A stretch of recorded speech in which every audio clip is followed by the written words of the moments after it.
এটা মাহত ৰঙিয়া সমজিলাৰ 110জন কৃষকসকললৈ ধান কিনাৰ বাবদ মুঠ 2,55,71,700 টকা কৃষকক আদায় দিয়া হৈছে। ৰঙিয়া সমজিলাত মুঠ 69,202 সংখ্যাৰ কৃষিভূমি দাগৰ মাটিত শস্য জৰীপ অৰ্থাৎ ডিজিটেল ক্ৰপ চাৰ্ভে কৰা হৈছে। ৰঙিয়া কৃষি অভিযান্ত্ৰিক শাখাৰ দ্বাৰা গ্ৰাম্য আন্তঃগাঁথনি উন্নয়ন পুঁজিৰ অধীনত আৰু যান্ত্ৰিকীকৰণ উপ আঁচনিৰ অধীনত ট্ৰেক্টৰ, অন্যান্য সা সঁজুলি, পাৱাৰ টিলাৰ, পাম্পছেট ইত্যাদি কৃষকৰ মাজত সময়ে সময়ে বিতৰণ কৰি থকা হৈছে।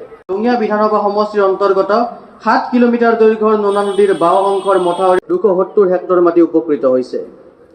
ৰঙিয়া বিধানসভা সমষ্টিৰ বৰলে নদীৰ 24-25 বৰ্ষত সমজিলাৰ কৃষকৰ পৰা এতিয়ালৈ 6,053.8 কুইণ্টল 50খন ৰেচন কাৰ্ডৰ জৰিয়তে 20,741 জন নতুন হিতাধিকাৰী সামৰি লোৱাৰ ব্যৱস্থা কৰা হৈছে। এই বিভাগৰ অধীনৰ এলেকাৰ 48,345টা পৰিয়ালে বিনামূলীয়া ৰন্ধন গেছৰ সংযোগ।